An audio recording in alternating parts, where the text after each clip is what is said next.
Margaret sat by the window, her hands folded neatly on her lap, watching the rain tap gently against the glass. The soft chime of laughter drifted from the living room. Her daughter Vanessa and granddaughter Chloe were talking with guests.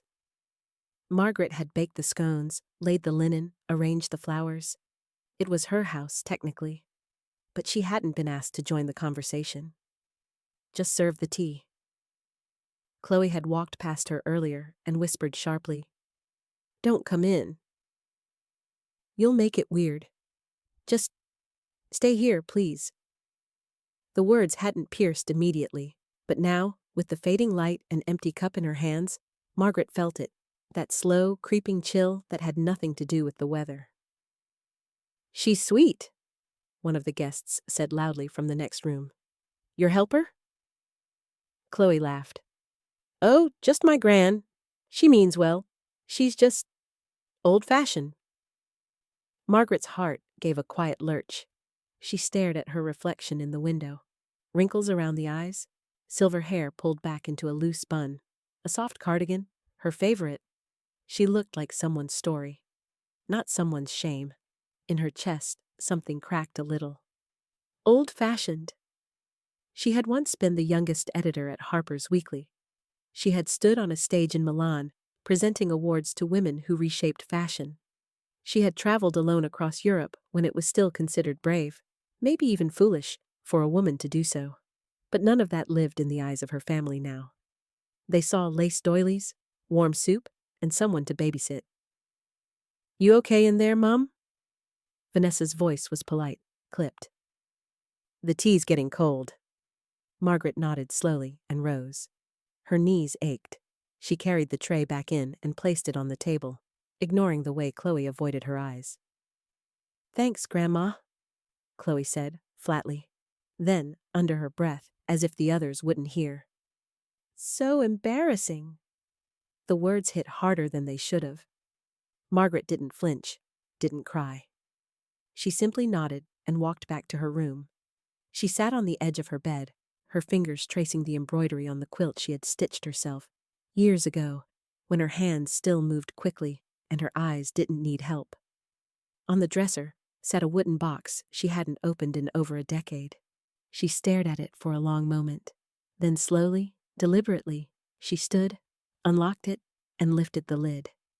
Silk, envelopes, faded photos, a letter. She hadn't needed to look inside for years, but now something told her it was time. In the hallway, she heard laughter again. This time, Chloe's voice carried higher than the others. "She used to be a model or something," she said mockingly. "Back when TV was black and white." More laughter. Margaret held one photo up to the light. Paris, 1967. She wore a velvet dress, her hair was in soft waves, and her lips parted in a quiet smile. Not for the camera, but for the man who had taken the photo. He was gone now. Cancer took him first, but she had loved him, and once, the world had loved her. Chloe would never believe it, but maybe she didn't have to. Margaret walked to her closet. She reached for the old hatbox at the back, tucked behind unused handbags and forgotten scarves. Her fingers found what she was looking for. She smiled, not softly, but with purpose. Because it wasn't shame she felt anymore. It was memory. It was pride. It was the sudden realization that silence, too, can be a weapon. And that sometimes the best revenge wears heels. She placed the photo and the letter into a small envelope, sealed it, and began planning what she would do next. Not out of spite, but out of the need to remind them of who she was and what they had forgotten. Because Chloe's wedding was in 3 weeks, and Margaret had just decided she would make an appearance, but not as someone's helper. The next morning, Margaret woke earlier than usual. The rain had stopped, but the silence in the house was heavier than any storm. She sat at her vanity, brushing her hair, the envelope lying beside her like a secret waiting to breathe. She hadn't told anyone about what she found last night.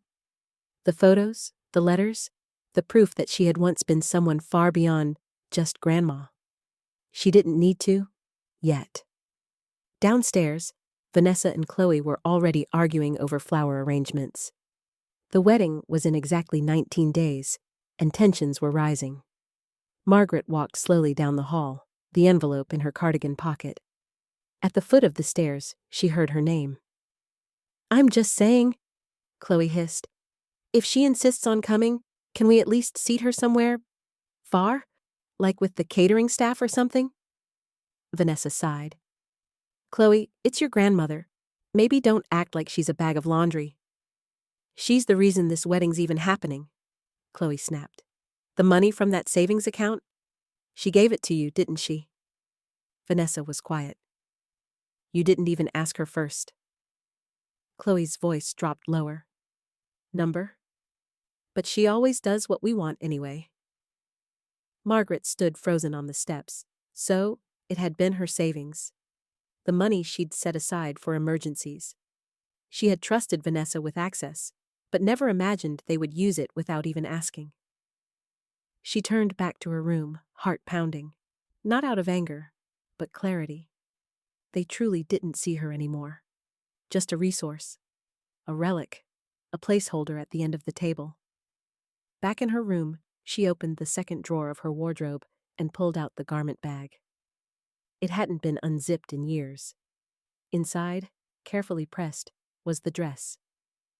Midnight blue, hand-stitched beading, sweetheart neckline. The dress she had worn to the International Women in Arts Gala in Rome, 1979. She had presented an award to Sophia Loren. Her hands trembled as she held it up to the mirror. It still shimmered. So did her eyes. That afternoon, she made 3 phone calls. First, to an old friend from the publishing world. Second, to a vintage photographer she had once mentored. And third, to her tailor, who hadn't heard her voice in over a decade but still said, without hesitation, "For you? Of course." The next few days, Margaret moved quietly. Vanessa and Chloe didn't notice. They were too busy arguing over whether the dessert table should be whimsical or elegant. They didn't ask where she was going when she left with a covered garment bag and a small box. They didn't see the light in her eyes returning, piece by piece. But the night before the bridal shower, Chloe knocked on her door. "Hey," she said, not meeting Margaret's gaze. "So, I'm doing this memory slideshow thing. You know, pictures of everyone growing up. Wanted to ask if you have any decent ones. Of yourself, you know, not like old ones." Margaret smiled gently. "You mean, not ones where I look like someone with a story?" Chloe rolled her eyes. "I mean, just like, clean. Normal." Margaret nodded slowly, then turned to her desk. She picked up the envelope and handed it to her. "You might like this one." Chloe opened it carelessly. Then she stopped. "Wait, what is this?" The photo was black and white, but the style, the pose, the confidence, it could have been in vogue today. Margaret, standing in front of the Eiffel Tower, hands on hips, a trench coat fluttering around her like wind itself, was admiring her. Chloe stared at it. "Is this real?" Margaret's smile didn't falter. "Yes, I was 27th Paris Fashion Week. That coat was Dior." Chloe blinked. "Why haven't I seen this before?" "Because," Margaret said softly, "no one ever asked." She watched her granddaughter for a moment longer, then gently closed the door. Behind her, Chloe still stared at the photo, confused, stunned, and for the first time, curious. But Margaret wasn't done, because the slideshow wasn't the only surprise coming. And Chloe had just unknowingly opened the first door to everything they'd forgotten. Chloe hadn't mentioned the photo again, but Margaret noticed how her eyes lingered a little longer at breakfast. She was quieter, occasionally glancing toward her grandmother like seeing her for the first time, but Margaret didn't press. Let the image do its work. Let the silence grow heavy with questions. On Tuesday, the tailor arrived. An elegant man with a white mustache and eyes like he'd seen 1,000 transformations. "We'll need to take it in just a touch," he whispered, measuring her waist with reverence. "But my dear, this gown still sings." Margaret chuckled. It should. It survived 3 decades in a closet with only lavender to keep it company. By Thursday, the final fitting was complete. The photographer arrived shortly after. Young, sharp, reverent. "You're a legend," he said as he adjusted the lighting. "My mentor used to tell stories about you. Said you once refused to retouch a photo of a grieving mother for a fashion spread." Margaret nodded. Dignity is always more important than perfection. The shoot took place in her garden, under the magnolia tree she had planted the day Chloe was born. The blue gown shimmered beneath the sunlight, her silver hair pinned in soft waves. The camera clicked gently, respectfully, like it understood it was witnessing something sacred. When she saw the final shots, Margaret felt something she hadn't felt in years, not nostalgia. Ownership. The past wasn't gone. It was part of her. Waiting. Watching. Ready. That evening, she printed one of the photos and slipped it into a new envelope. She didn't seal it this time. She wanted Vanessa to open it herself. She placed it carefully on the kitchen counter next to the guest list. The bridal shower was tomorrow. Margaret wasn't invited, but she knew where it was. She even helped pay the deposit, though no one thanked her. That night, she sat by the window again, candle flickering beside her, tea untouched. She heard laughter from downstairs. Chloe's voice. Vanessa's. Talking about the playlist, the centerpieces, the custom signage that said, "A new chapter begins." Margaret smiled to herself. How curious, she thought, that they never wonder who wrote the first chapter. The next morning, she watched the car pull away. Vanessa in her pastel suit, Chloe in a white dress trimmed with lace and smugness. The silence that followed was not heavy this time. It was peaceful, intentional. Margaret walked slowly upstairs, changed into her tailored gown, and looked in the mirror. She didn't look old. She looked like someone with stories no one had earned the right to hear. At exactly 2:30, she stepped into the hired car, driven by the same young man who had once interned at her magazine, now a respected event planner. "Are you sure?" he asked, gently. "You don't need to say a word. Just deliver the folder." "No," she said calmly. "I'll walk in myself." The bridal shower was in full swing. Clinking glasses, posed smiles, shallow chatter. Margaret stepped into the hall just as the slideshow began. Soft piano music, baby photos, first steps, graduation, then a photo of Vanessa holding baby Chloe.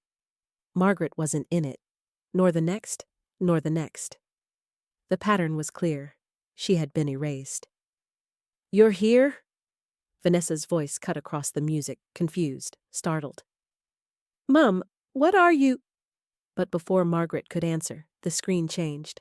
Chloe had plugged in the flash drive Margaret had left earlier that morning. She had been too curious not to. And now, across the screen, appeared that Paris photo. Then another. And another. Margaret walking with Grace Kelly. Margaret laughing with Yves Saint Laurent. Margaret on the cover of Elle, 1969. Gasps echoed. Chloe's mouth fell open. Vanessa looked like she'd swallowed her tongue. "Who is that?" someone whispered. Chloe's voice was barely audible. "That's my grandmother." Margaret stood at the back, unseen by most. Her hands calm, her face unreadable. She didn't need to say a word, because sometimes truth is loud enough without a voice. But then she stepped forward, and every head turned. For a long moment, no one moved. The music had stopped. The slideshow froze on a photograph of Margaret in Rome, smiling confidently beneath a chandelier, dressed in deep emerald silk, accepting an award from the Minister of Culture. Then the whispers started. "That's her? She was a model? She looks incredible." Chloe turned to face her, eyes wide, lips parted but no words coming. Vanessa, still holding her champagne, blinked rapidly like trying to wake from a dream. Margaret stood tall. She hadn't planned to speak. She had wanted the photos to do the talking. But silence was no longer enough. She walked to the front, heels echoing on the hardwood, posture regal. "Thank you for letting me crash," she said, voice steady but quiet enough to force them all to listen. "I wasn't on the guest list, again." A few people chuckled awkwardly. Vanessa stepped forward. "Mom, we didn't think—" "No," Margaret interrupted softly. "You didn't." She turned to Chloe. "You once told me not to come into the room because I'd make it weird, that I was embarrassing, that I should stay out of the way." Chloe looked down, her face pale. "I'm sorry," she whispered. "I didn't mean it like—" "You meant it exactly like that," Margaret said. "And that's okay, because I used to believe it too. I let myself shrink. I became quiet, convenient. But that woman on the screen, that's me, and I'm still her." She reached into her handbag and pulled out a small envelope. "This is for you," she said to Chloe, handing it to her. "Your wedding gift. Don't open it now." Then she looked around the room, at strangers, acquaintances, neighbors, women young and old, all watching with a mixture of awe, discomfort, and respect. "We all have stories," Margaret continued. "Some of us just stop telling them because no one seems to ask anymore. But silence doesn't mean absence. It doesn't mean we were never someone, or that we don't still matter." A pause. "It just means we were waiting for the right moment to remind you." And with that, she turned and left. No more words, no more explanations. Outside, the sky was a soft gold. The driver opened the door, and Margaret stepped in, removing her heels and exhaling as if setting down a suitcase she'd carried for 20 years. Back home, she brewed tea, changed into slippers, and let the quiet settle around her. Not heavy, but earned. That evening, Chloe knocked on her door. No makeup, no phone, just the envelope in her hands. Her eyes red. "It's a letter," she said, voice shaking. "From you, but also from Grandpa, and a copy of your magazine cover." Margaret nodded. "I thought you should know who you come from." Chloe sank into the chair across from her. "I was awful." Margaret reached for her hand. "You were young. I just forgot to show you who I really was." Chloe looked down. "Can you tell me?" she whispered. "The whole story?" Margaret smiled, eyes warm but fierce. "Only if you're ready to listen. Not to the version they've painted of me, but to the truth. All of it." And this time, she didn't have to wonder if anyone would ask. Margaret didn't sleep that night. Not from regret, but from something deeper. Something that buzzed beneath her skin like electricity. Her phone lit up around midnight. A message from Vanessa. "How dare you humiliate us like that? We'll talk in the morning." No apology, no reflection, just blame. Morning came with sharp sunlight and a knock on her door. Vanessa entered without waiting. Her face was stiff, voice already raised. "What were you thinking, Mum? Hijacking her bridal shower like that?" Margaret sipped her tea calmly. "I didn't hijack anything. I gave her a gift." "You made it about you," Vanessa snapped. "Your photos, your stories. This was supposed to be Chloe's day." Margaret looked at her daughter with a new kind of stillness. And yet, no one seemed to know where Chloe came from? Vanessa paced. "She's too young to care about all that. She doesn't need your drama and your dusty memories. You were always so self-important." The words landed like ash, dead, weightless, but still trying to burn. Margaret didn't respond. Vanessa stopped in front of her. "You are not coming to the wedding. If you do, I swear to God, I'll make sure everyone sees what kind of mother you really were." Margaret raised an eyebrow. "And what kind was that, exactly?" Vanessa faltered. "Controlling, cold, always working, always away." Margaret leaned forward slightly. "Feeding you, clothing you, sending you to school you brag about now. Forgive me for being a woman who could only survive by fighting."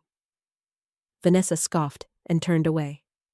"You think one dress and some black and white photos change everything? They don't." She slammed the door behind her. The silence that followed wasn't painful. It was confirmation. Margaret opened the drawer by her bed and pulled out the small lockbox she had not touched in years. Inside were letters, documents, bank records. One in particular stood out, a document Vanessa had asked her to sign months ago. A form for emergency account access. She had said it was in case something happened. Margaret had trusted her. But now, reading the fine print, she saw what it really was. Full control over Margaret's secondary savings. Chloe knocked gently that afternoon, carrying tea. She looked different, slower, quieter. "Can I sit?" Margaret nodded. Chloe placed the cup on the side table and hesitated. "I Googled you." Margaret smiled faintly. "That bad?" Chloe shook her head. "I found articles, photos, reviews of your editorial work. You were amazing, and I never knew." Margaret looked into her eyes. "You didn't ask." Chloe nodded. "You were always just Grandma in the background. We thought you were just there, always." A pause. "I didn't know Mum took money from your savings." Margaret's smile faded. "Neither did I. Until today." Chloe looked down. "She told me you were okay with it, that you wanted to help. I believed her." Margaret placed her hand gently over Chloe's. "You believed your mother. That's not wrong. But it's time you start believing yourself." Chloe swallowed. "She said you're banned from the wedding." Margaret didn't flinch. "She said a lot of things today." A long silence stretched between them, comfortable and sharp at once. Then Chloe spoke again. "Would you come anyway, even if she hates it?" Margaret watched her closely. "Why would you want me there now?" Chloe looked up, her eyes misted. "Because I don't want to be the girl who erased the woman who built everything I stand on." Margaret didn't answer right away. But she reached across the table, opened a drawer, and handed Chloe another envelope. "This," she said softly, "is the real wedding gift. If you open it, be ready for what's inside." Chloe held it with both hands, careful now. "What is it?" Margaret looked at her without blinking. "The truth about your mother, and why I kept quiet for so long." Chloe waited until she was alone. The envelope lay untouched beside her for hours, as if it carried a weight she wasn't sure she could bear. But by evening, curiosity became heavier than fear. She sat on her bed, turned off her phone, and opened it slowly. Inside were 3 neatly folded documents and a short handwritten letter. The first page was a scanned check, Margaret's name on the signature line, $10,000, dated 12 years ago. The memo read, "Private schooling, Vanessa." Chloe frowned. The second was a copy of a court record. Margaret had filed for sole custody of Vanessa at age 6 after her father had tried to take her abroad illegally. There were paragraphs about threats, emotional abuse, financial abandonment. Margaret had fought for her daughter, tooth and nail, and won. Chloe felt a tightness in her throat. The third document was most damning, a notarized form that gave Vanessa access to Margaret's savings account, originally under the condition it be used for Margaret's medical care. It had been emptied steadily over the past 3 years, with purchases for event rentals, catering services, and a payment to a luxury travel agency. The last item was the letter. Chloe unfolded it with shaking fingers. "Dearest Chloe, you once called me embarrassing. I don't blame you. You never knew what I had to survive to be here. Your mother doesn't tell the whole story. That's her right. But you have the right to know, too. I raised her alone. I paid for everything. I shielded her from a man who tried to use her like an object. And when she grew up, I let her make her own choices, even when they broke my heart. She became someone I no longer recognized. But I kept helping. Because that's what mothers do. I don't need you to hate her. I only need you to understand why I stopped speaking. Sometimes silence is not weakness, it's self-protection. If you want to know more, I'll tell you. But only if you're ready to hear things you might not like." With love, always. M. Chloe sat frozen.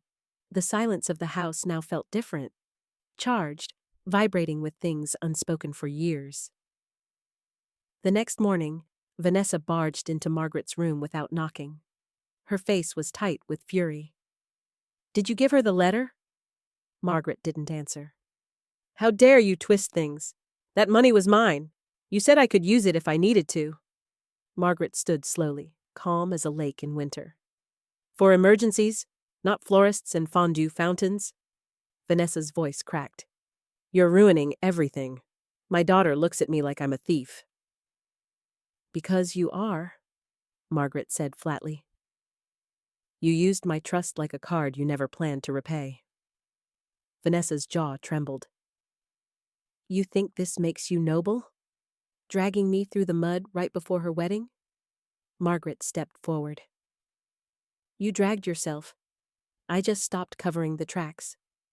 For a moment, neither spoke. Then Vanessa's eyes narrowed. "Fine. You want war? You're not invited to the wedding. And if you show up, I swear I'll have security walk you out." Margaret's voice was quiet but firm. "That won't be necessary." Vanessa sneered. "Good." Margaret looked her straight in the eye. "Because I'll be walking Chloe down the aisle." The silence that followed was deafening. Vanessa staggered back a step. "She wouldn't—" Margaret opened the drawer beside her and pulled out Chloe's handwritten note, placed there that morning. It said one thing: "If you won't come with me, I'm not going either." Margaret held Vanessa's gaze. "You taught her to look away. I taught her how to see." Vanessa's lips trembled, but she said nothing more. She turned and left, the door slamming behind her. Margaret sat down slowly, hands folded in her lap, heart pounding, not from fear, but from the weight of a truth finally spoken aloud. In the quiet that followed, she reached for the old wedding invitation still pinned on the fridge and took it down. She no longer needed to wonder whether she belonged. The question now was whether her daughter would dare show her face at her own child's wedding. Wedding preparations continued, but the atmosphere had shifted. The house felt quieter, tenser, like everyone was waiting for something they couldn't name. Vanessa rarely appeared, and when she did, she moved like a shadow. Swift, silent, avoiding Margaret's eyes as if contact might burn. Chloe, however, came every day. She didn't ask for anything. She didn't perform kindness. She simply came and listened. She brought old albums, carefully unfolded yellowed magazine covers, pulled vintage newspaper clippings from boxes long untouched. She studied each piece as if it held a secret, something sacred, something hers. "You hold these like trophies," she said once, flipping through a worn portfolio. "And I think I finally understand why. You earned every single one." Margaret didn't smile at that. She just nodded, slowly, with the weight of a woman who had waited a lifetime to be seen. "The world clapped for me once," she said. "Then it forgot. But worse than the forgetting was being erased." Chloe looked up. "You're not erased. Not anymore." Margaret reached across the table and touched her hand. "Then don't let anyone erase you either, not even her." Chloe hesitated. "She's been different lately, sharper, defensive. I think she's afraid you'll take something from her." Margaret raised an eyebrow. "I already did." The spotlight Chloe gave a small, guilty laugh. "Is it bad that I want you at the wedding more than her?" Margaret's eyes softened. "It's not about choosing. It's about remembering who built the road you're walking on." That afternoon, Chloe made a decision. She posted one of Margaret's Paris photos online, with a caption that simply read, "My grandmother. Editor. Icon survivor. Teacher." Within hours, it went viral. Comments poured in. "She's stunning. She looks like someone who changed the world. Why haven't we heard of her before?" By evening, an old colleague of Margaret's messaged Chloe. "Your grandmother changed the face of fashion journalism. We owe her more than you know." Chloe showed Margaret the screen. Her hands trembled. They remember you. Margaret looked down at the glowing device like it was a letter from the past. No, she whispered. They never forgot. They were just waiting for me to speak again. The next morning, Margaret received an envelope in the mail. No return address. Inside, a short note from a woman named Celine, once her closest friend in the industry, now retired and living in Spain.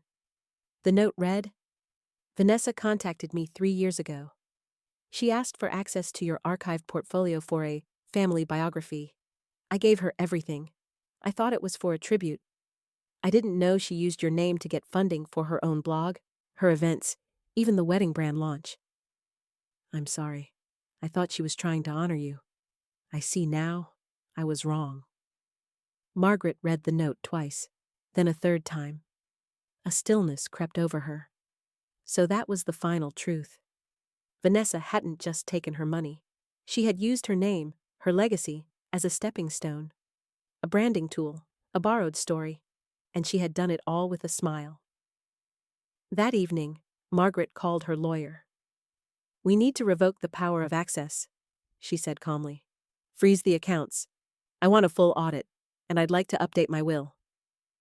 The voice on the other end hesitated. Mrs. Clark, are you sure? I've never been more sure, she said. Let her build her own legacy. I'm taking mine back.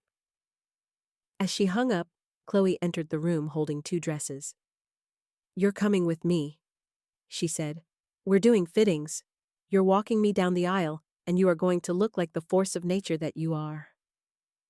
Margaret looked at her, truly looked, this girl who once flinched at the sight of her, who now stood in awe, and she nodded. Let's make them remember, not just me, us. Because some stories aren't meant to sit in boxes, they're meant to walk back into the light. Dressed in midnight blue. The wedding rehearsal took place at a rented vineyard estate on the edge of town. The sun was high, the staff bustling, decorations already in place. White chairs were perfectly aligned in rows, petals scattered with mathematical precision.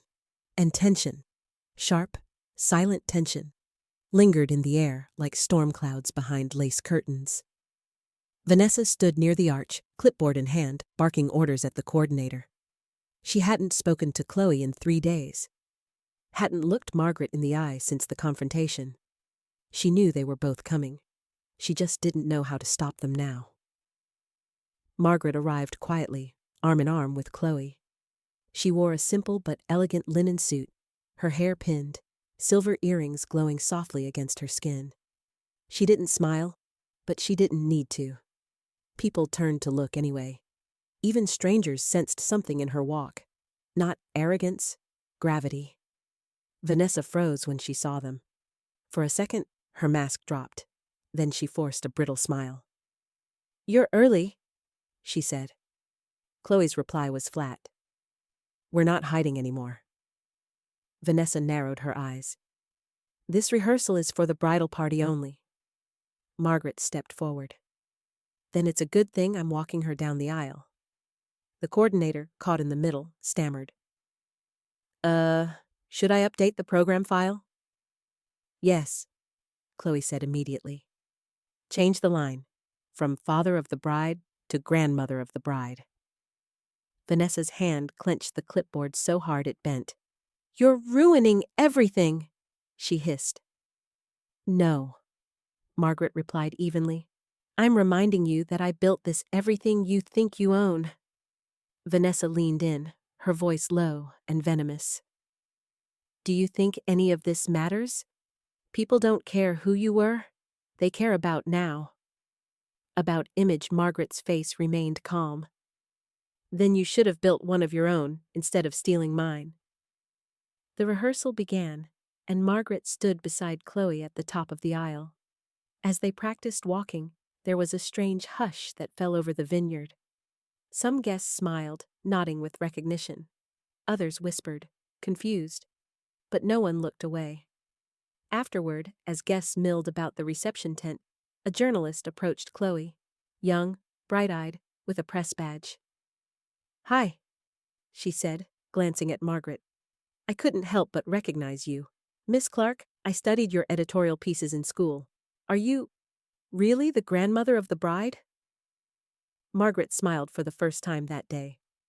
Yes, and I'll be escorting her tomorrow. The reporter blinked, stunned. Would you consider doing a short interview for our series on women who shaped media? Vanessa was standing a few feet away and heard every word. She turned pale. The moment was slipping. The image she had tried so hard to build was no longer centered on her. That night, as the sky deepened and stars began to break through the velvet dusk, Margaret sat by her window in the guest cottage of the estate.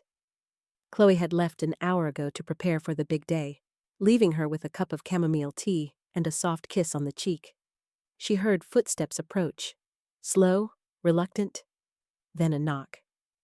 She opened the door. Vanessa stood there, arms crossed, eyes hollow. "Why are you doing this?" she asked, not with fire, but with something quieter, something defeated. Margaret didn't answer right away. She stepped aside, letting her in. They sat opposite each other, like strangers who shared blood. "I didn't want it to be like this," Vanessa muttered. "Then you shouldn't have used me as a ghost story," Margaret replied.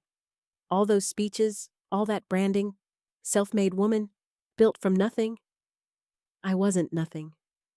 Vanessa's shoulders fell. "I wanted something of my own, something bigger than being your daughter." Margaret stared at her. "And the only way you thought to do that was by pretending I didn't exist?" Vanessa's voice cracked. "You were always distant, so composed. I could never reach you." "You didn't try," Margaret said softly. "You just assumed silence was rejection." For a moment, neither of them spoke. Then Vanessa whispered, "She'll love you more than me now?" Margaret blinked slowly. "That was never the goal. I don't need her to love me more. I just need her to see all of me." Vanessa looked down. "So tomorrow, you'll walk her?" "Yes." "And after that?" Margaret took a deep breath. "After that, it's her story to tell." Vanessa stood. There was no fight left in her, only shadows. She paused at the door. "You always said silence could be powerful. I didn't understand until now." Margaret gave her a tired, quiet look. "Then maybe you finally heard me." The door closed with a soft click. Outside, the wind carried the scent of lavender and wood smoke. Tomorrow, Margaret would walk her granddaughter down the aisle, but tonight she sat in the dark, holding the silence like a crown. The morning of the wedding arrived bathed in golden light. The vineyard shimmered with early sun, and the air carried the scent of lilacs and fresh linen. Everything was perfect, designed, controlled. At least, it was supposed to be. In the bridal suite, Chloe sat in front of the mirror, her hair curled into soft waves, her lips a quiet pink. But her reflection didn't look thrilled. It looked unsure. Her bridesmaids whispered around her, adjusting bows and checking phone cameras, but Chloe's eyes remained distant. As the makeup artist leaned in with a final brushstroke, Chloe spoke. "Could you give us a minute?" The room cleared slowly. When the door clicked shut, Chloe reached into her bag and pulled out the letter Margaret had written. She had read it 3 times the night before, memorized it, but now she read it again, just to steady her breath. "I don't need you to love me more. I just need you to see all of me." She closed her eyes. Knock, knock. Chloe turned. A moment later, Margaret entered, dressed in deep navy satin that caught the light like silk water. Her hair was perfectly pinned, her posture tall and composed, but it was the expression on her face, calm, proud, full of quiet fire, that made Chloe's throat tighten. "You look—" Chloe couldn't finish. Margaret smiled. "So do you." Chloe rose and walked over. For a moment, they just stood there, 2 women from different generations, finally facing one another, with no shadows between them. "Thank you for not staying silent," Chloe said. even when it would have been easier. "Thank you," Margaret replied softly, "for asking to listen." Down at the ceremony site, the guests were seated. The air was thick with curiosity. The slideshow of Chloe's childhood had already played. But this time, woven between toddler photos and school portraits, there were images no one expected. Margaret in Paris, Margaret on the cover of Elle, Margaret on a panel with Gloria Steinem. Whispers circled through the rows. "That's her grandmother? She's stunning. Why didn't anyone say?" Margaret waited with Chloe just behind the trellis arch. The music began. Soft strings. A hush fell. "Are you ready?" Margaret asked. Chloe nodded, eyes glassy. "Yes, but are you?" Margaret took her hand. "I've been ready for decades." And they walked. Heads turned. People stood. The aisle felt like a corridor through time, every step peeling back the erasure, every glance reclaiming space. Halfway down, Margaret saw Vanessa sitting in the second row, alone. Her eyes were red, her hands clenched, but she didn't look away. She didn't stand either. When they reached the altar, Margaret gently placed Chloe's hand into that of her soon-to-be husband. But before she stepped back, Chloe turned toward the crowd.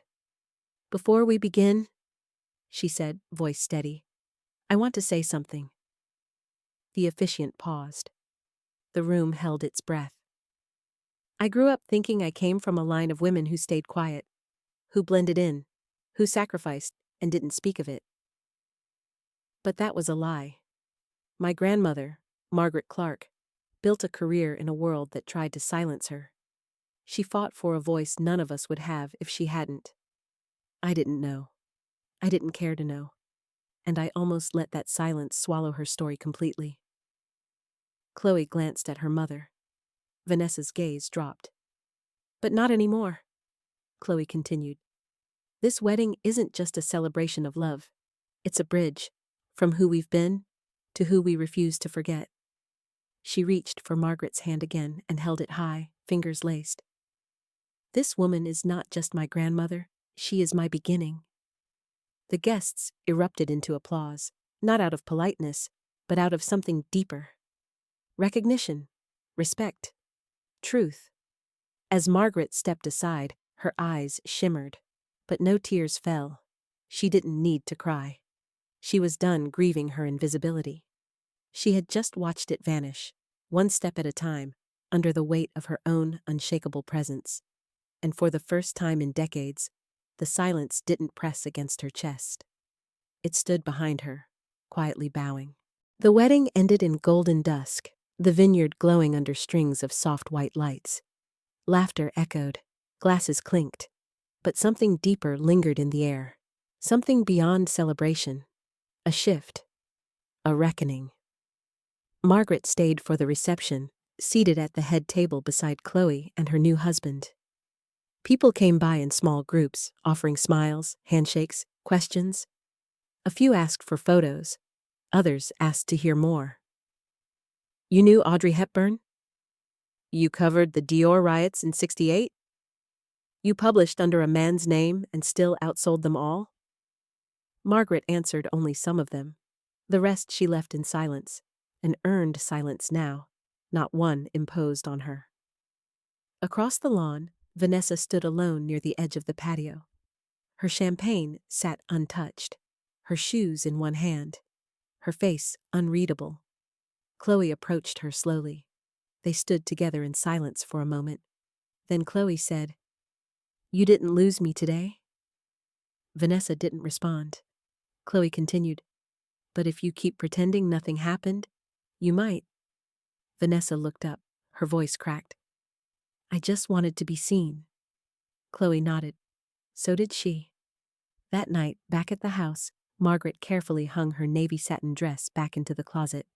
She smoothed the sleeves, closed the zipper, and pressed her hand to the fabric for a long moment. Not to say goodbye, just to say, "I remember." The next morning, she sat on the porch, sunlight dancing across her teacup. A folded newspaper lay beside her. On the cover, a photo from the wedding.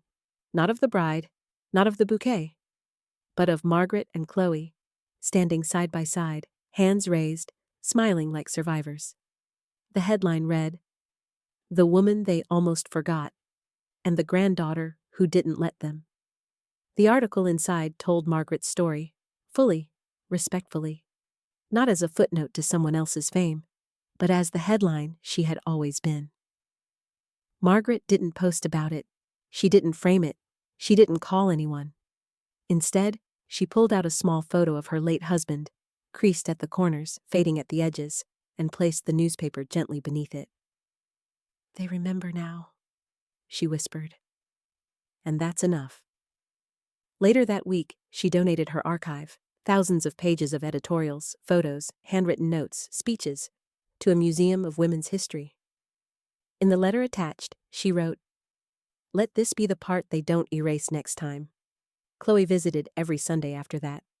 Not out of guilt, but reverence. Sometimes they spoke of the past. Sometimes they just sat in the garden, watching the wind in the lavender. And sometimes, Chloe asked questions, big ones, real ones. Margaret always answered. Not as a secret, not as a relic, but as a woman who had finally remembered that her voice was not a burden, it was a gift. A few months later, a small exhibit opened in the museum. The Quiet Power of Margaret Clark. On the wall, in a glass case, was the photo Chloe had once scoffed at, the one that started it all. And beneath it, a single sentence engraved in brass. "Sometimes, the most unforgettable voices are the ones we tried hardest to silence."